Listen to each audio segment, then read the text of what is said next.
বিসমিল্লাহির রহমানির রহিম। হযরত আবু হুরায়রা রাদিয়াল্লাহু আনহু হতে বর্ণিত, নবী করিম সাল্লাল্লাহু আলাইহি সাল্লাম ইরশাদ করিয়াছেন, মুমিনের রূহু তাহার করজের কারণে ঝুলন্ত অবস্থায় থাকে। আরাম ও রহমতের ওই স্থান পর্যন্ত পৌঁছে না যাহারা ওয়াদা নেক লোকদের সহিত করা হইয়াছে, যতক্ষণ পর্যন্ত তাহার করজ আদায় না করা হয়। তিরমিজি।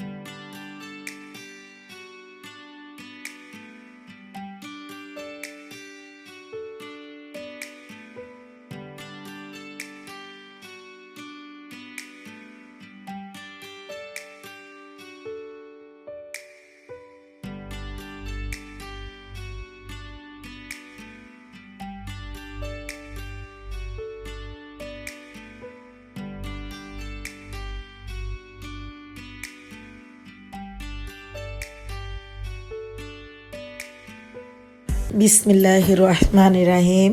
আসসালামু আলাইকুম everyone, welcome back to my new channel Rosy simple lifestyle blogs. আশা করি আল্লাহ রহমতে সবাই ভালো আছেন।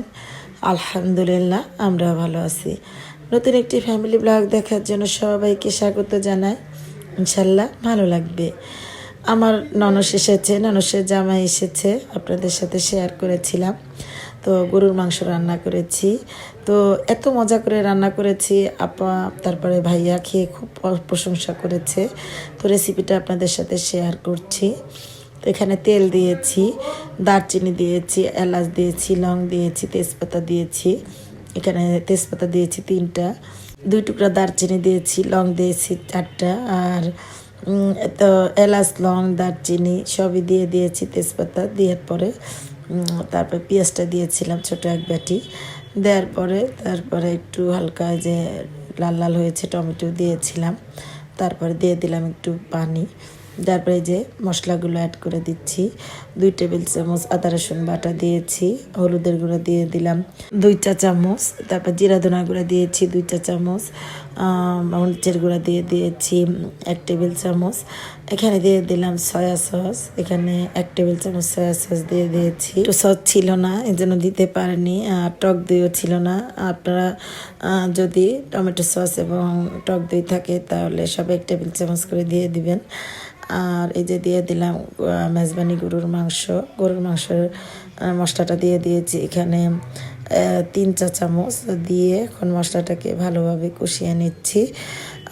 তো এইভাবে কিন্তু গরুর মাংসটা রান্না করে খেলে অনেক মজা লাগে। তো অনেক মজা হয়েছে দেখেই মূলত রেসিপিটা শেয়ার করলাম। তো এখানে আমি 1 কেজি পরিমাণে আর কি গরুর মাংস রান্না করছি, তার এস্টিমেট আপনাদের দিয়ে দিলাম।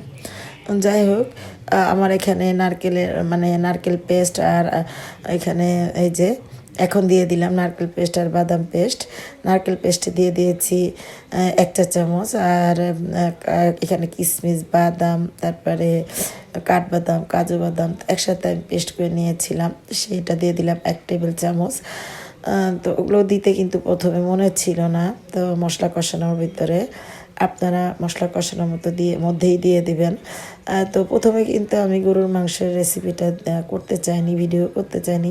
পরে চিন্তা করলাম না, মাংসটা একটু যেহেতু রান্না করছি এভাবে একটু শেয়ার করি, আমি কীভাবে রান্না করি আমার ভিউয়ার্স, তারপরে আমার প্রিয় আপু ভাইদের সাথে একটু শেয়ার করি, জাস্ট শেয়ার করা। আর তো যেহেতু শেয়ার করলাম তো রেসিপি তো হয়ে গেল, ঠিক না? তো আবার পোলাও রান্না করে নিচ্ছি এদিক দিয়ে। তো পোলাওটা কিন্তু অনেক মজা হয়েছিল। তো এই যে পোলাওটা রান্না করে নিচ্ছি, ওদিক দিয়ে মাংস হচ্ছে। আবার মুরগির মাংসের কোরমা রান্না করেছিলাম। আর যেটা বলছিলাম যে গতকালকে আমি ওইভাবে ভিডিও ছাড়তে পারিনি, দেরি হয়ে গিয়েছিল, কারণ আমার এখানে নেট প্রবলেম হচ্ছিল। ভিডিওটা ছেড়েছি আমি রাত 8টার দিকে, পোস্ট হতে মনে হয় একেবারে আপলোড হতে মনে হয় রাত 11টা কি 10টা বেজে গিয়েছিল। তো প্রায়ই আমার এখানে নেট প্রবলেম হয়।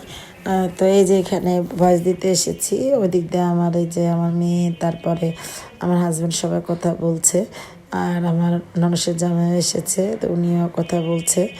যাক, মেহমান আসলে আর কি যা হয়। তো এই যে গরুর মাংসটা আমি আবার এই যে উল্টে পাল্টে দিচ্ছি একটু পর পর, তো আমি সবসময় একটু মিডিয়াম মানে যে একটু লো আছে গরুর মাংসটা ভালোভাবে সিদ্ধ করে নিই। তো এইভাবে গরুর মাংসটা রান্না করলে কিন্তু অনেক মজা হয়, কারণ আস্তে আস্তে যে মশলাগুলো তারপরে যে যে লবণ বলেন ঝালটা মাংসের ভিতরে ঢোকে, আর খেতে কিন্তু অনেক মজা লাগে এই মাংসটা এভাবে রান্না করলে। তো আমার এই যে এখানে পোলার চালটা আমি ভালোভাবে কষিয়ে নিয়েছি, মানে একটু কষিয়ে নেওয়ার পরে তা দিয়ে দিলাম পানি। পানি পরিমাণ মতো দিয়ে দিচ্ছি। এখানে আমি 1 কেজি চালের পোলাও রান্না করছি, দিয়ে দিলাম 2 কেজি পানি। সবসময় পোলাও আবার খিচুড়ি রান্না করতে গেলে যে পরিমাণে চাল নেবেন সেই পরিমাণে তার চেয়ে ডাবল আর কি পানি নিয়ে নেবেন। তো পোলাওয়ে পানি দিয়ে দিলাম, পরিমাণ মতো পানি দেওয়ার পরে এই যে মশালা পোলাওটা কিন্তু অনেক সুন্দর হয়েছিল, কারণ যেহেতু আমি খাওয়ার পরে ভয়েস দিচ্ছি, তো খেতেও কিন্তু অনেক মজা হয়েছিল, প্লাস হচ্ছে তারপরে দেখতেও অনেক সুন্দর হয়েছিল, ঝরঝরে আর কি। তো আপনারা দেখিয়ে দেবো আপনাদেরকে। যাই হোক, এই যে এই পাশ দিয়ে যে মাংসটা ভালোভাবে কষিয়ে নিয়েছি, তো এখন পরিমাণ মতো পানি দিব। তো আমার হাজব্যান্ড যখন মাংসটা এনেছিল তেমন পছন্দ হয়নি আমার কাছে, কেমন যেন একটু তেল তেল তেল তেল মনে হয়েছিল, কিন্তু পরে রান্নার পরে ভালোই লেগেছে, খেতেও কিন্তু মজা হয়েছে। তো এই যে আমি পরিমাণ মতো পানি দিয়ে দিলাম। তো ওই যে বলেছিলাম যে একটু কেমন যেন আমার লেগেছিল, তো পরিমাণে একটু পানি বেশি দিয়ে দিয়েছিলাম যেন ভালোভাবে সিদ্ধ হয়। তো এই পাশ দিয়ে এই যে শেষে আমি একটু ঘি দিয়ে দিব পোলাওয়ে। পোলাও হয়ে যাওয়ার পরে মানে একেবারে যখন হয়ে যাবে আর 2-1টা আপনি উল্টানো দিবেন, তখন ঘিটা দিয়ে দিলে হয় কি ফ্লেভারটা সুন্দর থাকে। তো এই যে আমি এখন ঘি দিয়ে দিলাম, ঘি দিয়ে তারপর একটু 2-3টা উল্টানো দিয়ে তারপর নামিয়ে নিব। আমার পোলাওটা কিন্তু অনেক ঝরঝরে হয়েছে, যে দেখলেই বোঝা যায়, দেখতে যেমন সুন্দর হয়েছে খেতেও কিন্তু বেশ মজা হয়েছে।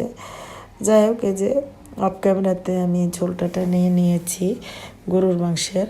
তো এই যে একটু ঝোল আছে, তো আমি একটু একটা আলু দিয়েছিলাম, বাকি দিয়ে যে একটা আলু দিয়েছিলাম শুধুমাত্র।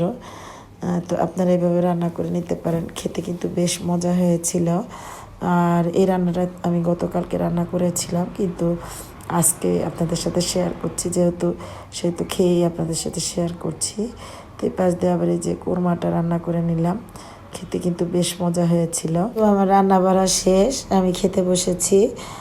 আপা আর দুলাভাই গিয়েছিল ওনার নিজের বাসাতে, তো আমাদের চাঁদপুরে ওনাদের বাসা আছে আর কি।